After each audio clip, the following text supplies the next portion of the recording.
이곳은 창덕궁의 후원입니다.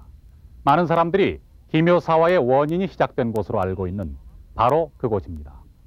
즉 정암 조광조를 없애려던 혼구파들이 이 후원에 있는 나뭇잎에다가 단물로 주초위왕 4글자를 써서 그 글씨를 벌레들로 하여금 갉아먹게 했다고 야사에는 기록되어 있습니다. 주초, 이 2글자를 합치면 조가 되니 즉 조시성을 가진 자가 왕이 된다는 뜻이요. 이것은 곧 조광조가 왕이 된다는 뜻이란 말을 퍼뜨려서 중종으로 하여금 의심하는 마음을 가지게 만들었다는 것입니다. 그리고 이것이 결국은 중종이 조광조를 없애게 되는 기묘사화의 한 원인으로 발전했다는 것입니다. 얼핏 들으면 그럴듯한 것도 같은 이 이야기. 하지만 다시 한번 곰곰이 생각을 해보면 이것이 실제로 가능한 일일까 하는 의문을 가지게 됩니다. 약 500년 전의 일이기는 합니다만 과연 이것이 실제로 가능한 일인지 직접 한번 실험을 해봤습니다.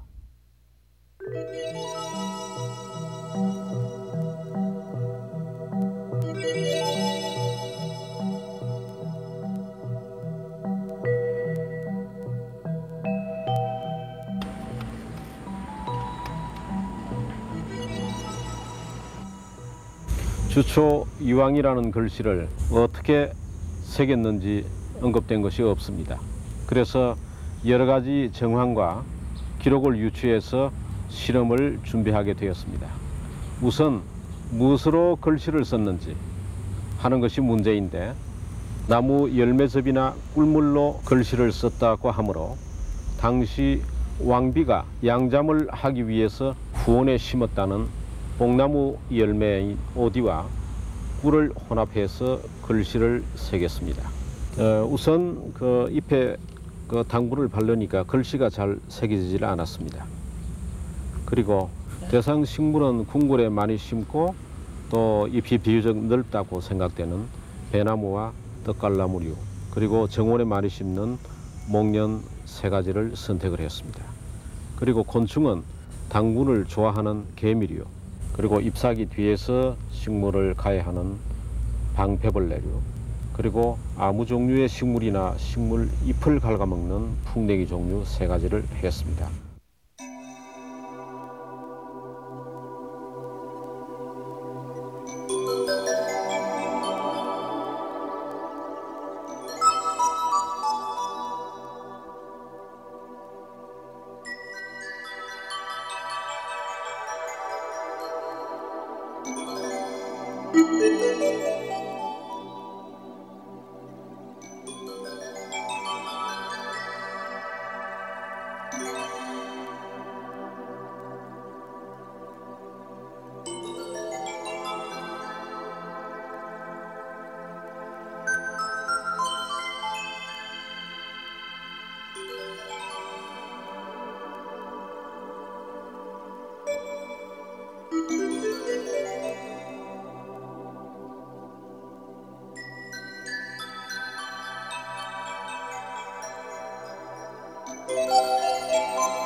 지금까지의 실험 결과로 봐서는 당분을 좋아하는 개미는 당분만 섭취하고 식물 조직에는 아무런 상처를 내지 않았고 또 풍뎅이 종류 역시 주초위왕이라는 글자 그대로 잎을 갉아먹는 것이 아니라 편리한 곳에서 식물 조직을 마구 갉아먹었기 때문에 기록상으로 나와 있는 주초위왕이라는 사실을 과학적인 실험으로 증명한다는 것은 사실상 불가능한 일로 생각이 됩니다.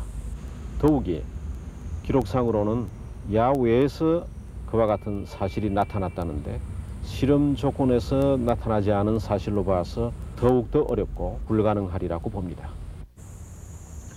물론 100% 정확하다고는 할 수 없겠지만 이 실험의 최종 결과는 거의 불가능한 것으로 나타났습니다. 또한 실제로 이 이야기는 실록이 아닌 연료실기술이나 대동야승과 같은 후대의 야사에만 기록이 되어 있습니다.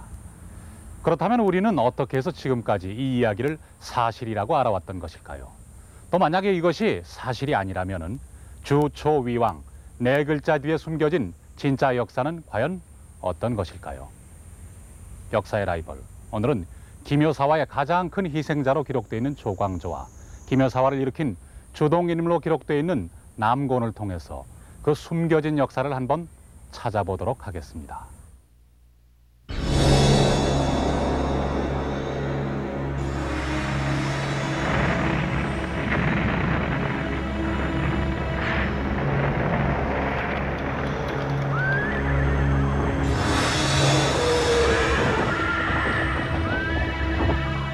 대체 이게 무슨 변계랍니까? 밤새도록 내 차례나 치진 일다니요. 자고로 변계란 반드시 연유가 있다 했는데 그 연유를 모르겠습니다. 전하께서 즉위하신 이래로 온 백성 모두가 전하의 뜻을 받들어 마음과 힘을 다했습니다. 헌데 어찌해서 오늘과 같은 변계가 생기는지 신 고금이 어둡고 학문이 짧아 그 연유를 모르겠사옵니다. 이번에 재변은 조정의 인사 문제가 잘못된 데서 연유한 것이옵니다.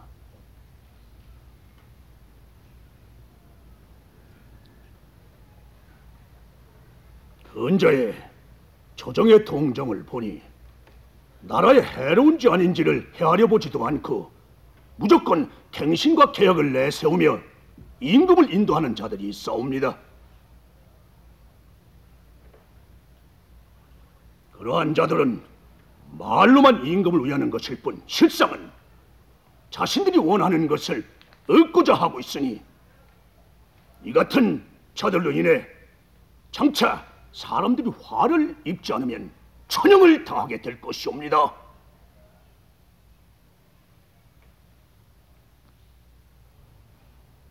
지금 참판께서 하신 말씀을 심히 알아듣기가 어렵사옵니다. 신하들이 성심성의를 다해 도로서 임금을 바로 모시려 애쓰는 이때 속다르고 겉다른 신하가 있다 하면 누구를 가리키는 것이며 또 조정의 인사가 잘못됐다는 것은 누구를 가리키시는 겁니까? 그걸 뭘라 물으시오?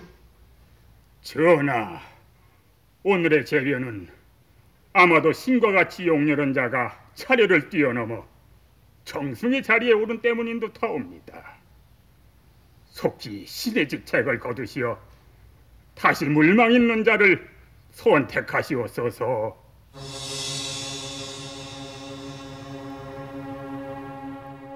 중종 13년 조정에서는 인사 문제를 놓고 한 차례 큰 논란이 벌어진다. 바로 하루 전 중종이 이조 판서 안당을 우의정으로 삼았는데 바로 그 임명 절차에 있어 문제가 제기된 것이었다. 당시 우의정의 물망에 예조 판서 남곤 등 정성을 뽑을 때의 관리대로 3사람이 올라 있었다. 그런데 안당을 적극 지원하는 신진사림의 압력을 받아 승정원 주서 윤구가 안당의 이름을 하나 더 올리고 결국 이미 안당의 마음을 두고 있었던 중종의 뜻에 따라 안당이 우의정에 임명된 것이다.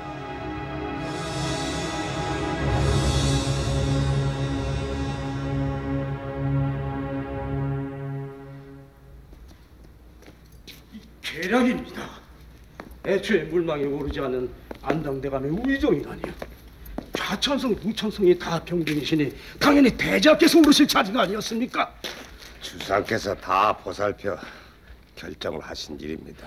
뻔한 일 아닙니까? 안당대감이 누굽니까? 조광조를 청구해서 조정에 들인 인물입니다. 자기를 밀어주는 세력을 정성에 앉혀서 조정을 휘젓자는 것이죠. 주상의 마음마저 온통 저쪽에 가 계십니다. 게다가 요즘은 덕행에 있는 인재를 청구받아 조정에 들어야 한다 어쩐다 설쳐되고 있는 모양인데 이러다가는 아예 조정이 저들의 판이 될 지경입니다.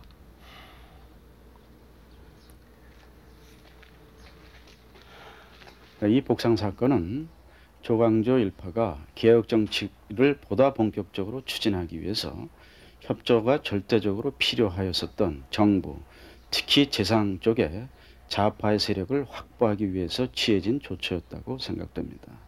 이 점을 훈구 세력들은 상당히 두려워하게 됩니다. 이제 개혁 세력들이 원관에서뿐만이 아니고 정치를 직접 이끌어 나가는 정부, 특히 재상 쪽에까지도 이제 진출하려고 하고 있구나 하는 생각에서 상당히 두려워하게 됩니다. 따라서 개혁 정치를 그 이전보다 더욱 수수방관하게 되고 의구하게 되고 반대하게 되는 쪽에 서게 되는 것 같습니다. 그 대표적인 경우를 우리는 좌파 세력을 충원하는 문제하고 직결되어 있는 현랑과 문제에서 볼 수 있습니다. 전하, 나라를 잘 다스리자면 무엇보다도 훌륭한 인재가 조정에 가득 차야 하옵니다. 하지만 인재를 구하기란 어려운 일이오니 더구나 지금과 같은 시문으로만 재능을 평가하는 과거제로는 진정한 인재를 구할 수 없사옵니다. 내 늘 인재 구하기를 목마른 것 같이 했지만 과거만으로는 한계가 있지요. 지금 초야에는 많은 인재들이 묻혀 있사옵니다. 그들을 조정에 들이시면은 전하께서 이루고자 하시는 왕도 정치를 능히 실현하실 수가 있을 것이옵니다. 초야에 묻혀있는 인재들을 불러 모은다. 어찌 말이오? 중국 한나라에서 시행했던 현량과를 생각해 보았습니다.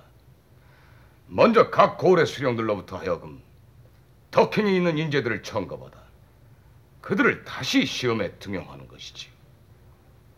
하면 지금의 과거처럼 사람을 뽑아놓고도 덕행이 모자라 쓸 수 없는 경우는 없을 것이옵니다.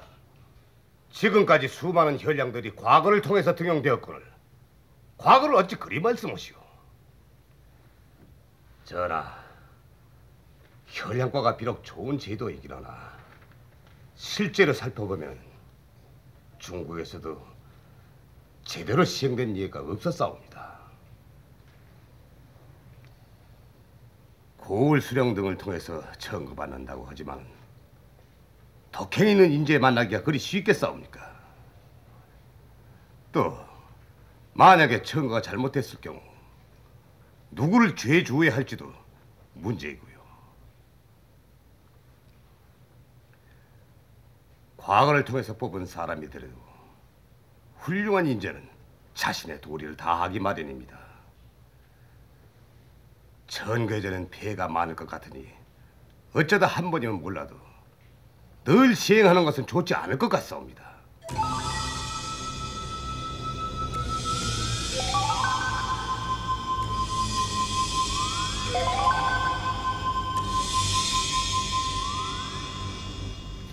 과거제 폐단을 몰라서 그러시는지 선비라는 사람들이 모두 과거 공부에만 매달려 급제하게만 급급하니 재행을 겸비한 인재들을 구하기 어렵다는 말씀입니다. 시와 문장에만 능한 사람들이 어찌 정치를 알고 백성을 다스릴 수가 있겠습니까? 허허, 이 사람 과거 공부를 어찌 그리만 생각하는가? 과거로 벼슬길에 오른 나 같은 사람은 시문이나 을지를 당할 테니 일찌감치 물러나서 뒷방 늙은이나 하고 앉아있으란 소리 같네.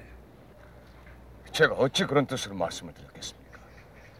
마음을 상하게 했다면 용서하시지요. 전거제가 나쁘다는 게 아닐세. 아무리 뜻이 좋으면 뭘 하겠는가.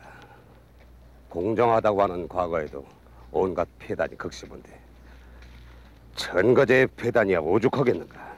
귀한 인재를 얻자는데 어찌 어려움이 없겠습니까? 하지만 시와 문장이 얼마나 수려한지 문물이 얼마나 좋은지만을 가지고 뽑는 지금의 과거제는 인재를 뽑는데 한계가 있어서 드리는 말씀입니다. 시와 문장이 높다고 해서 덕행까지 높길 바라서 없듯이 덕행이 높다고 해서 제주까지 높다고 바랄 수는 없지 않은가. 또 그 덕행이라는 건 어떻게 한눈으로 알아보고 평가할 수 있단 말인가.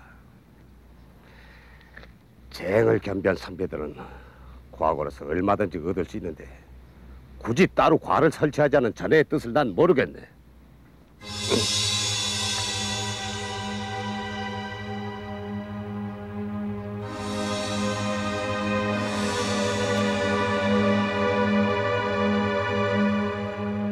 중종의 적극적인 신임을 받고 있던 조광조는 육품으로 중앙정계에 진출한 지 불과 2년 7개월 만에 정삼품인 홍문관 부제학의 자리에까지 오른다. 조광조는 특히 유교적인 이상정치, 즉 왕도 정치 실현을 위해 소학보급과 향약 실시 등을 적극 권장하고 새로운 인재 등용을 위해 현량과 실시를 제한하는 등 적극적인 개혁 정책을 펴나간다. 그리고 이에 방해가 되는 사람은 소인으로 지목하며 과감히 배척한다. 남고는 살인파의 우두머리인 김종직의 문인으로 원래 살인파에 속하는 인물이었다. 훗날의 인물평에서도 볼 수 있듯이 남고는 문장에 대단히 뛰어나고 글씨에도 능한 인물이었으며 한때 조광조의 뛰어난 재질을 높이사 중종에게 그를 중용할 것을 건의하기도 했다. 하지만 조광조를 비롯한 신진사림의 개혁 내용과 방법에 차츰 의견 차이를 보이면서 남고는 결국 기존의 권력을 장악하고 있던 훈구파에 서게 된다.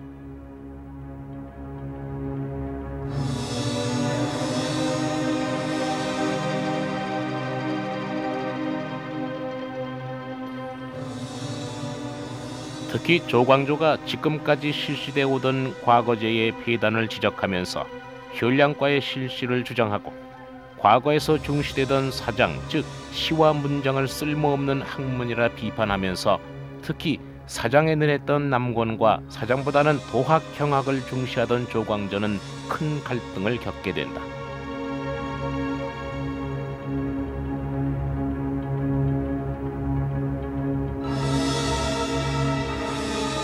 경학이란 결국은 소학과 대학을 통해서 성인이 되는 공부를 얼마나 실천적으로 해왔느냐 하는 것을 보는 것이고, 사장이라고 하는 것은 결국은 시나 부, 문장을 얼마나 잘 짓느냐를 통해서 관리를 선발하는 것을 의미합니다. 이러한 그 사장을 통한 그 관리 총원 방식은 조선 초기 이래 계속된 방식이었습니다만은 이것이 되풀이되는 과정에서 형식화되고 모범답안이 생겨나는 등 관리로서의 어떤 그 실천적인 어떤 노력보다는 문장이라고 하는 어떤 형식 요건에만 매달리게 되면서 이미 세종대와 성종대 결국은 도학지사, 경학을 공부한 인사를 선발하는 주장들이 나오게 됩니다. 이러한 논쟁에서 남곤이 특히 반발했었던 것은 이 도학을 강조하는 인사들이 결국은 문장을 너무 경시하고 있었다는 데서 찾을 수가 있을 것 같습니다. 남곤 같은 경우는 문장을 잘했고 문장을 통해서 관리로 선발해 나갔던 사람인데, 결국 조광조의 주장을 받아들인다면 이 사장을 통해서 관리로 나간 사람들은 이제 정치 무대에서 설 자리가 없게 되는 것을 의미한다고 생각했기 때문에 반발한 것이 아니었나, 이렇게 생각해 볼 수 있습니다.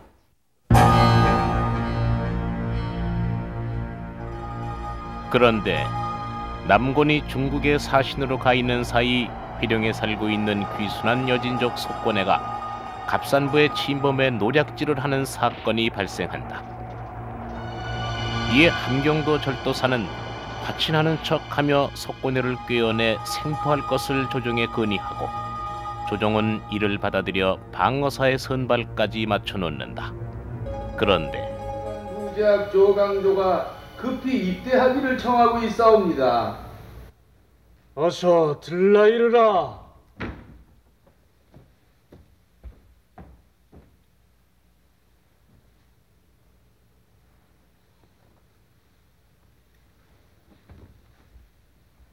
전하, 급하게 하려 송구하오나 야인을 다스리는데 거짓 계책을 쓰는 것은 임금으로서의 할 도리가 아닌 줄로 아옵니다.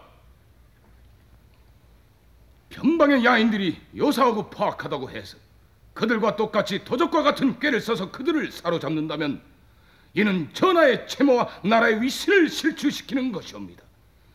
이는 실로 부끄러운 일이오니 당당하게 대군을 보내 일거에 진압을 하든지 아니면 덕으로 다스려 받아들이든지 해야 할 것이옵니다.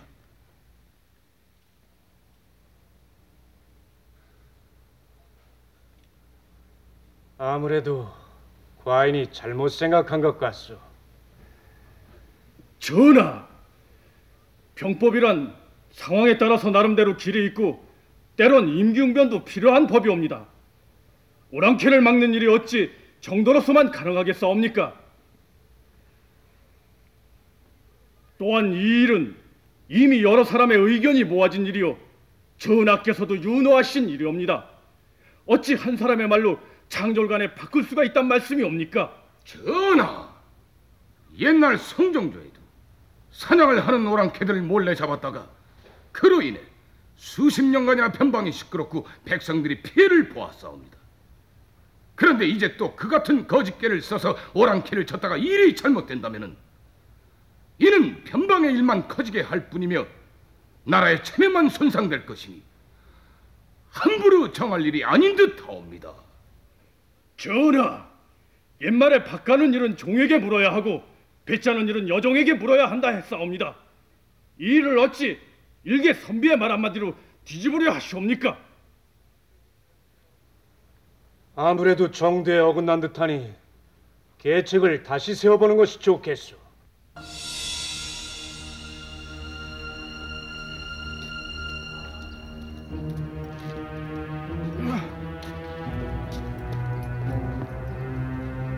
조광조의 말 한마디에 나라의 중대사가 뒤바뀌다니요. 어찌 이럴 수가 있답니까? 이래가지고서야 어디 나라 꼴이 제대로 되겠습니까? 아니 대체 대관들께서는 뭘 하고 계신 겁니까?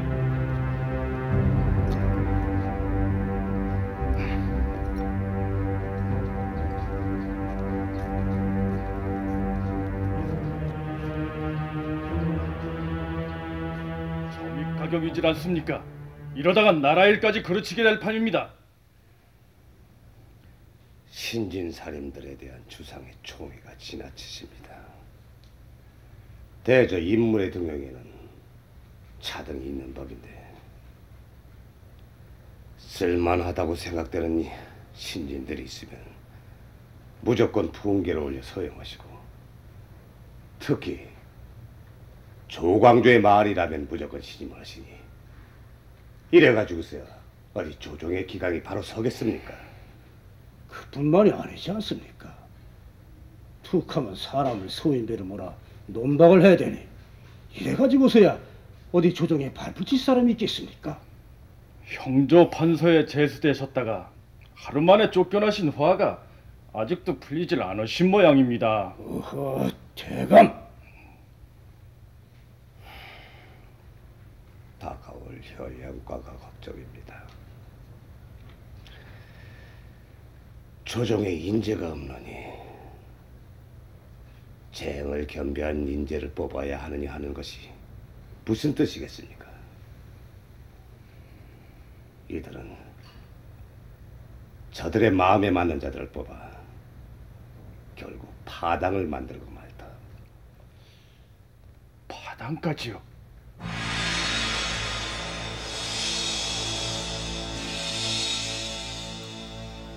사실 혈량과 합격자에 대한 대우는 과거 시험의 문과 합격자에 비해 가히 파격적인 것이었다.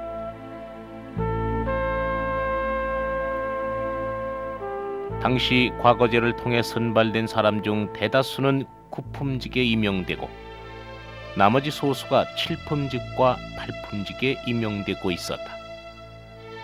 합격하자마자 6품직에 임용될 수 있는 사람은 장원급제자 단 한 사람뿐이었다.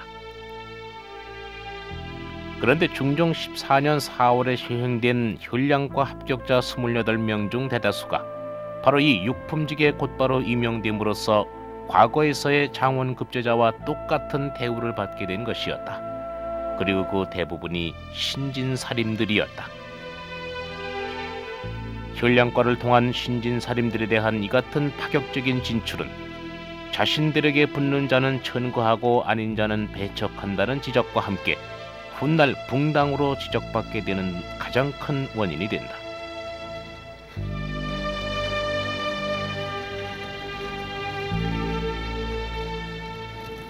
현량과의 실시는 조광조 등 사림 세력의 기반을 넓히는 결과를 가져오게 됩니다.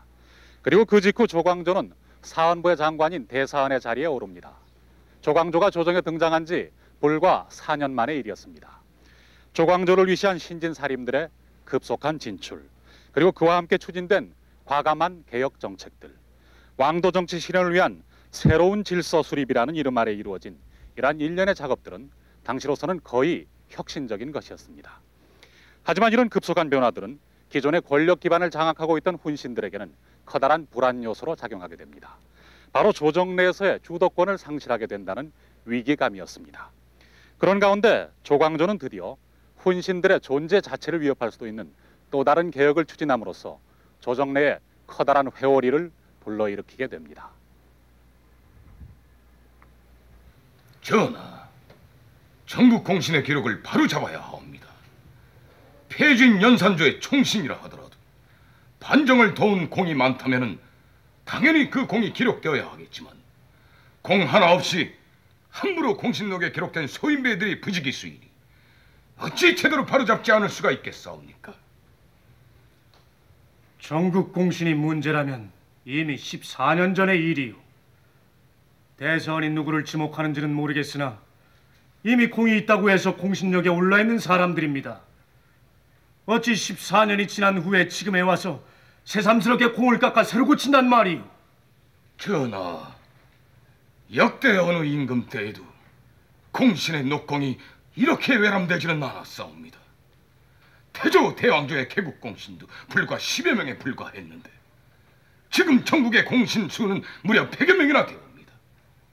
이는 허위로 공을 기록한 자가 많기 때문이니 어찌 통탄하지 않을 수가 있겠사옵니까? 한 사람의 녹공을 바로잡는 것도 어려운 일이거늘 하물며 그 수많은 사람의 녹공을 어찌 가르내 바로잡는단 말이오. 전하, 일에 잘못이 있다면 10번을 고쳐도 안 될 것이 없사옵니다. 이혼할 수 없어요. 전하, 이혼할 수 없다니까요.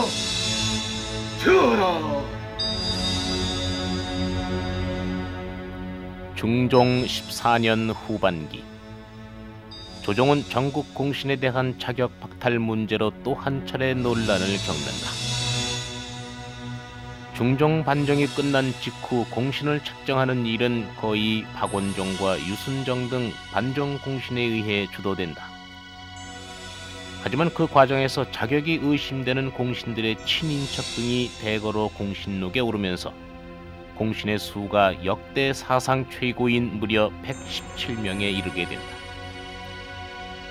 그럼에도 불구하고 이들 모두에게 엄청난 토지와 노비가 지급되고 가벼운 죄는 묻지 않는 등의 막대한 혜택이 주어지면서 전국 공신의 자격 문제는 중종 주기 초부터 끊임없이 논란이 되어 왔었다. 그런데 주기 14년이 지난 지금 조광조 등이 그 문제를 다시 제기하면서 공신의 4분의 3에 해당하는 무려 76명의 공신에 대한 공신 자격 박탈을 주장하고 나선 것이다. 하지만 공신 세력을 기반으로 왕위에 오른 중종으로서는 쉬운 일이 아니었다. 더구나 이미 조정 내 원로 대신으로 자리 잡고 있는 공신들을 대량으로 공격하는 일은 남권 등 비공신 세력에까지 큰 반발을 사게 된다.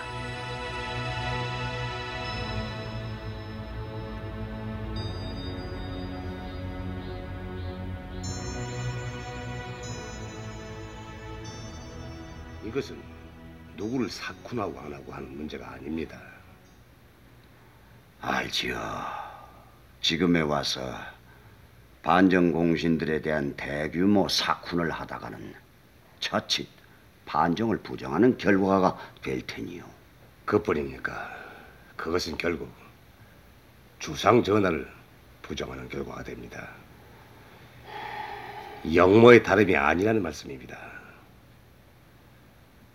게다가 아무리 잘못이 인정된다고 하지만은 사쿤당한 공신들은 가만히 있겠습니까?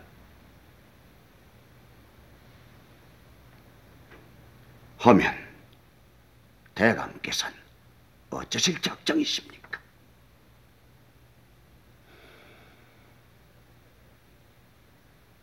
이번 일은 반드시 윤허를 받아내야 합니다. 하지만 너무 급하게 서둘러서는 아니 되네. 지난번 소격서 협파 때와는 달라. 대상에 오른 자가 한두 명도 아니고 70명이 넘네. 자칫하다가는 전국 공신을 부정하게 되고 이는 곧 반정을 부정하게 되는 셈이니 영모의 혐의를 뒤집어 쓸 수도 있다는 얘길세. 이러한 때에 조정 대신들이 힘을 모아 주어야지요. 헌데 입을 꾹 다문 채 외래 외면들을 하고 있으니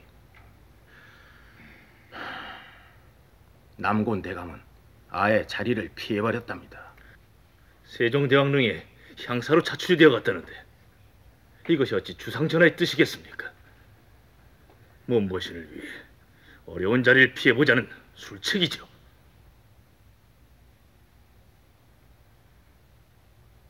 국시를 바로잡아야 할 대신들이 중요한 일이 있을 때마다 눈치를 살피고 병을 사칭해 자리를 비우고 있네.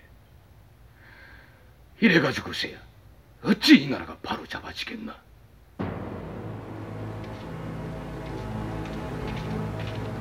전국 공신 문제로 조정이 한창 시끄러울 때 남곤은 영릉의 향사로 자청해 간다.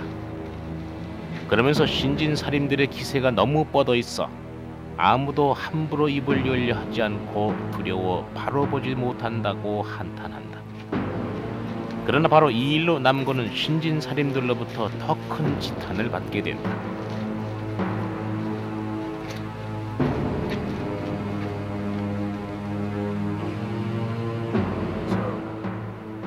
이번 일은 공론이 쌓이고 쌓여 발휘된 것이옵니다. 만일 거두어 주시지 않는다면은 이는 공론을 업신여기심이옵니다. 공신 개정은 예전에도 없던 일입니다.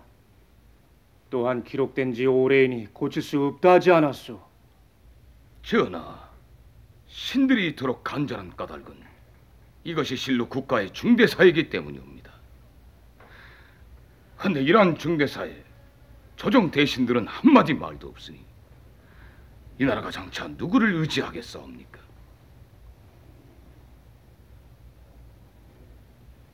게다가 육경의 반열에 있으면서도 자리를 교묘히 피하기 위해 영릉의 향사로 자청해 나간 사람도 있으니 이것이 어찌 조정 대신으로서의 할 일이겠사옵니까? 향사로 간 일이 어찌 자리를 피하기 위해 간 것이겠소? 신하로서 나란 일보다 제 몸 하나 보신을 위한다면은 한낱 소인배와 다를 게 무에 있겠사옵니까? 이 일이 논의된 지 이미 오래니 4등 공신 중에서 문제가 되는 몇몇을 골라 그 수를 줄이시면 어떠하겠사옵니까? 그리한다면 공론이 진정이 되고 조정도 안정이 될 것이옵니다. 세상에 일이 어찌 이 지경까지 이르렀단 말입니까? 한나라의 조정 대신들은 교묘하고 간사하게 자리를 피해간 소인배라니요. 저들의 교만하고 방자하기가 이젠 끝간데가 없습니다. 모두가 주상께서 저들을 너무 신임하시는 까닭입니다. 조정의 기강이 이렇게 무너져서야 어찌 나라를 제대로 운영할 수 있단 말입니까? 허나 백성들한테는 이만저만 칭송을 듣는 게 아닌가 봅니다.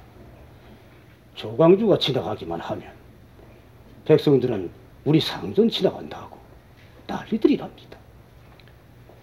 기세가 너무 뻗었어요. 하지만 너무 곱게 뻗으면 부러지는 법. 하지만 주상의 총애를 받지 않습니까?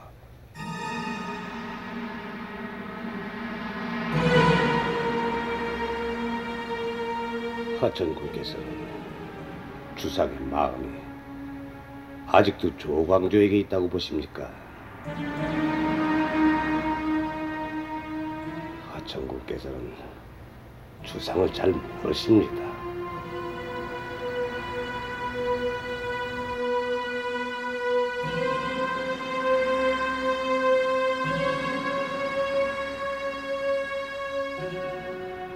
전하, 대사원과 대사성의 입시이옵니다.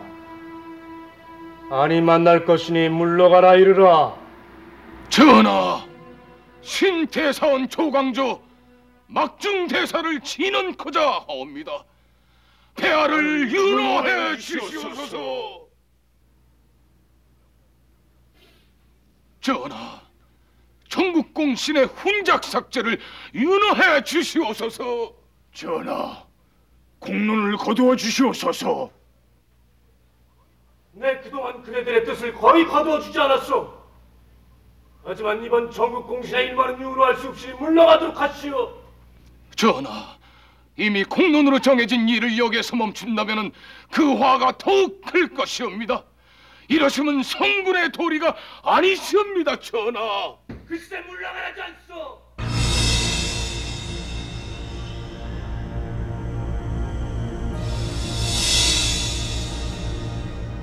조광조 등 신진살인들을 등용해 새로운 유교 질서, 왕도 정치를 이루어보고자 했던 중종. 하지만 중종은 지쳐가고 있었다.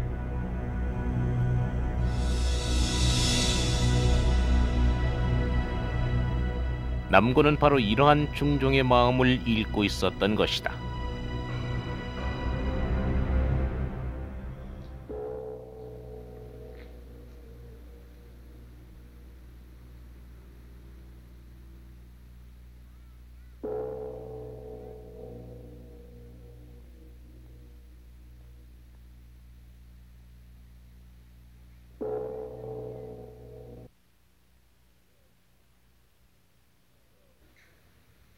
전하, 성은이 마음으로 가옵니다. 중종은 마침내 76명의 공신들에 대해 자격을 박탈한다는 교지를 내린다.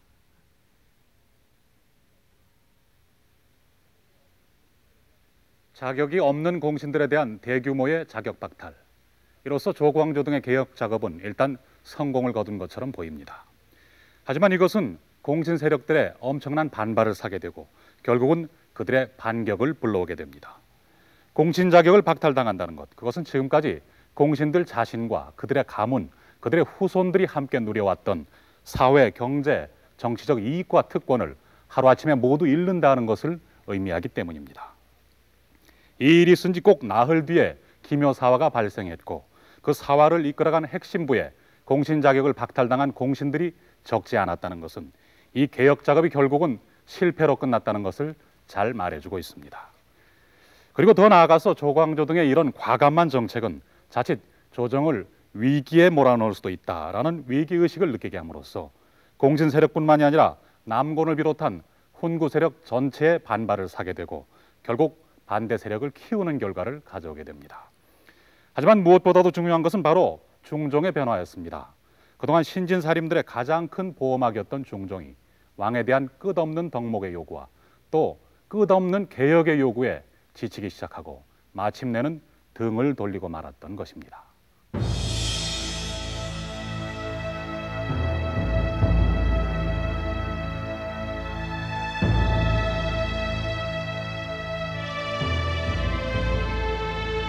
조광조의 무리가 전국 공신의 훈작을 삭제하려 한 것은 먼저 그들을 없앤 후 나머지를 제거하려 한 것이요, 그간 자신의 우익을 심고 임금을 임금으로 여기지 않은 제커 이들을 없애려 하오.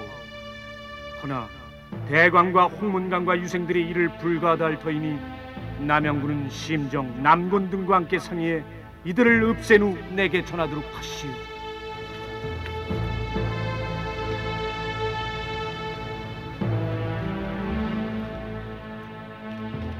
훈구 세력의 맨 앞에 서 있었기에 중종의 밀지가 내린 후 기묘 사화를 주도적으로 이끌어가고 사화 후에는 그 뒷수습까지 담당해야 했던 남권.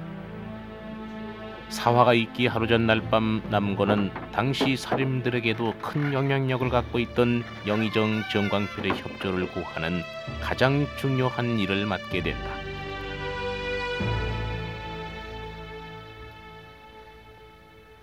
아니, 한밤중에 대체 무슨 일이십니까? 그 행색은 또 어찌 된 거고요? 주상께서 이제 곧 대감을 부르실 겁니다. 주상께서요? 아니, 무슨 역모라도 일어난 겁니까? 남판서 조광조 일파를 잡아들이자는 어명이 있을 겁니다. 아니, 대사원 조광조를 말입니까? 예. 조광조를 비롯해서 김식, 김정, 김구. 대체 무슨 죄목이요? 근자의 일들을 몰라서 이러십니까? 조정이 온통 저들의 손아귀요. 그 방자함이 지나쳐 이제는 주상까지 능멸하려 하고 있습니다. 말씀을 삼가세요. 어찌 그런 말씀을 입에 담으실 수가 있습니까? 종묘사직을 위한 일입니다. 주상의 밀지가 내렸습니다. 밀지요? 조광조를 그대로 두었다가는 더 많은 화를 자초하시게 될 겁니다. 이제 곧 주상께서 영상대감을 불러서 이 일을 의논할 테니 이런 정황을 잘 헤아리시라는 겁니다. 만약 그대로 두었다가는 큰 화를 자초하시게 될 겁니다. 부탁을 하라고 오신 게요, 협박을 하라고 오신 게요? 날더러 어찌 살인들을 모함하라 하신다는 말씀이요? 영상대감 하면 이를 꾸민 것이 남판서요?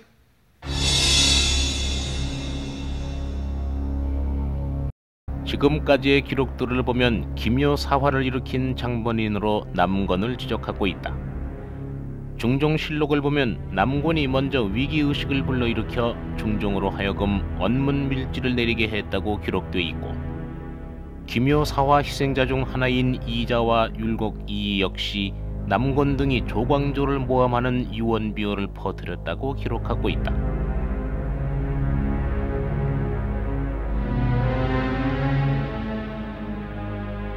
그런데 남권 등이 모의해 나뭇잎에 주초위왕 네 글자를 새겼다는 기록은 저자와 연대를 알 수 없는 김묘록 속집 등에 등장한다. 이로 볼 때 주초위왕의 기록은 조광조 등의 개혁 정치가 남권에 의해 좌절되게 됐다는 것을 강조하기 위해 만들어진 것으로 추측된다. 결국은 조광조 개혁 정치에 대한 열망 때문이 아니었는가 이렇게 생각해 볼 수 있습니다. 민을는 물론이고 살인들도 조광조 개혁 정치에 대한 그 열망이 대단했습니다. 그것은 결국은 훈구 세력들의 잘못된 정치를 조광조의 개혁 정치를 통해서 해결해 줄 수 있었다고 생각했기 때문입니다. 결국 이러한 열망들이 되풀이되어 가면서 결국 만들어낸 하나의 이야기가 아닌가 이렇게 생각해 볼 수 있겠습니다.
무슨 일입니까?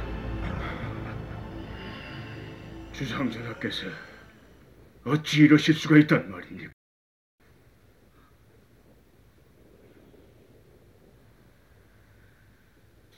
주상의 뜻이 아닐 겁니다.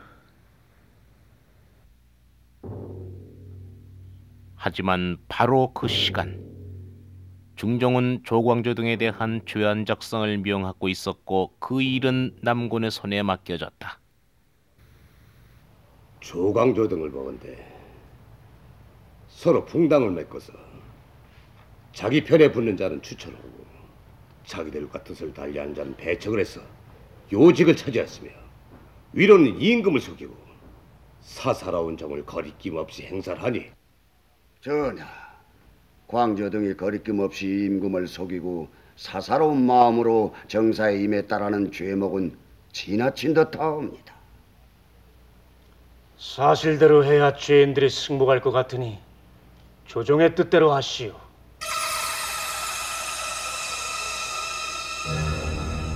영의정, 정광필 등의 간언으로 사화가 있던 날 밤 당장 극형에 처해질 뻔했던 조광조 등은 그 위기를 넘겨 유배에 처해진다. 하지만 한 달여 후 결국 중종은 조광조에게 사사의 명을 내린다. 조광조는 사사하고 김정희와 사미는 절도에 안치하며 윤자임이와는 서북지방의 먼 곳에 안치하라. 김효사는 결국 조광조 일파가 추진한 일련의 개혁 정치, 현량과의 실시라든가 소교육소의 협파를 통해서 이제 정권을 거의 장악하게 된 단계까지 이르게 되자 이에 위기를 느낀 국왕과 훈구 대신들이 연합해서 일으킨 하나의 사화였다고 할 수 있습니다. 결국 이 사화를 통해서 요새 흔히 이야기하는 역사 발전, 정치 발전이 이제 후퇴되는 결과를 가져오게 됩니다. 그것은 결국은 당시 정치를 이끌어가고 있었던 훈구 세력들의 그 잘못된 정치, 예를 들면 정치적인 권력과 경제적인 부를 독점하는 이러한 잘못된 정치를 극복할 수 있는 것이 조광조의 개혁 정치였다고 볼 수 있기 때문에 그러합니다. 조광조 등이 조정에서 사라진 후 남군의 주도하에 그들이 추진하던 일체의 개혁 작업이 중단된다. 자격을 박탈당했던 공신들에 대해 공신 자격이 환원되고 현량과가 혁파된다. 그리고 이후 안당과 그의 아들 안처겸이 송사련의 고변에 의해 처형되고 죽은 주를 이용해 세자를 해치려 한다는 모함이 일어나는 등 전국은 큰 혼란을 겪게 된다.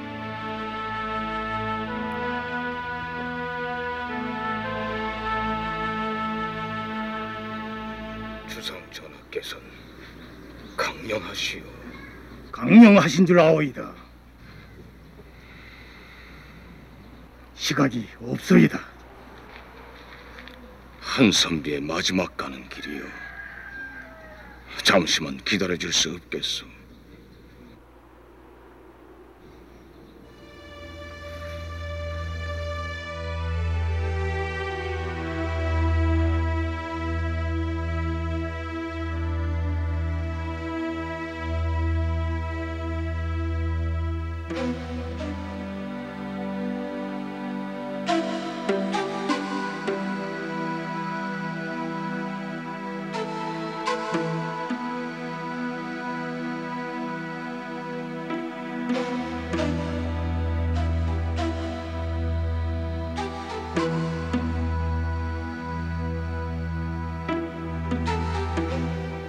임금을 어버이처럼 사랑했고 나라를 내 집처럼 근심하였네.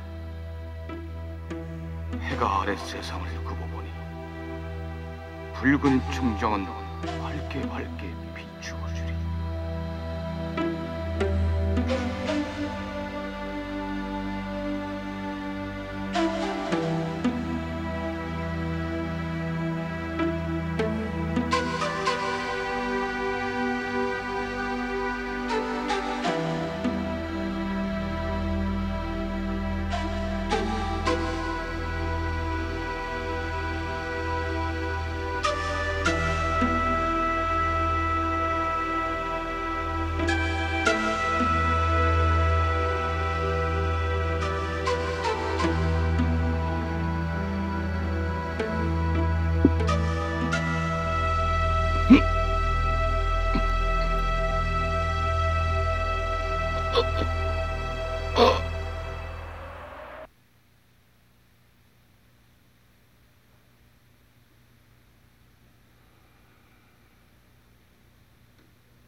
기묘 사화 후 심정 등과 함께 전국을 주도하며 세력을 떨치던 남곤은 좌의정을 거쳐 영의정의 반열에까지 오른다.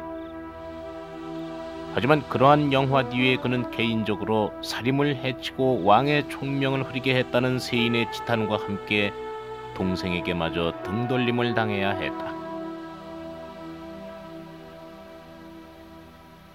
거슬길에 영영 팔을 끄는 겐가. 기분 좋게 바람을 가릴 만하고 또 밥이나 죽을 끓여 먹을 만큼 땅도 있으니 벼슬길에 나가 무엇하겠습니까?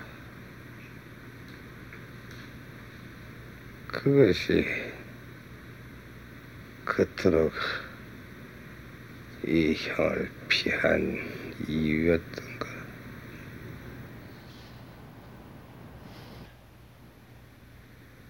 내가 죽으면 세상 사람들이 날 일러 뭐라고 할 것 같은가. 선비의 절개를 저버리고 이론만을 쫓아서 평생을 산 못난 소인배라 하겠지. 평생 헛된 이름으로 세상을 속이면서 살았네. 내 못난 글들을 남겨 그 헛된 이름을 역사에 남기고 싶지 않으니 모조리 가져다 불태워 주게.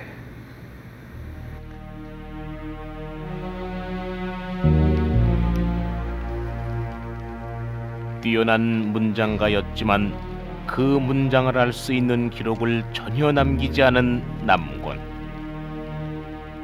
역사에는 다만 그가 스스로 자신의 모든 글들을 불태우라 했다는 기록만이 남아있을 뿐이다.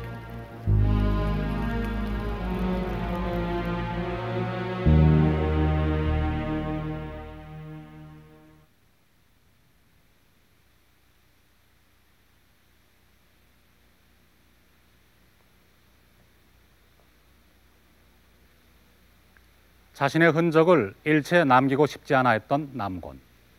죽음을 앞둔 남곤이 이렇게까지 자신의 자취를 지우려고 했었던 이유는 과연 무엇이었을까요? 그 이유는 남곤이 죽은 얼마 뒤 후대의 평가에서 유추해 볼 수 있습니다. 붕당의 죄목을 뒤집어 쓰고 죽은 조광조, 그리고 기묘사화에 참여한 뒤 그 사화의 뒷수습을 주도적으로 담당하면서 영의정의 자리에까지 올랐던 남곤. 하지만 후대의 평가는 두 사람의 명함을 완전히 뒤바꿔 놓습니다. 즉 선조 초에 조광조는 죄를 벗을 뿐만 아니라 영의정에까지 추증이 되지만 그 이전인 명종조에 이미 남곤은 기묘상화를 통해서 무고한 선비들을 해쳤다는 이유로 삭탈관직을 당하게 됩니다. 그리고 이후 역사는 조광조를 동방사연의 하나로, 그리고 남곤을 기묘사화의 장본인으로 기록하고 있습니다. 남곤이 자신의 흔적을 남기지 않으려고 했던 이유는 바로 이것이 아니었을까요? 즉 훗날 역사에 자신이 어떻게 평가될지를 잘 알았기에 가능한 한 자신을 지워버리려고 애썼던 것입니다. 남곤이 가장 두려워했던 것, 그것은 바로 역사의 평가였던 것입니다.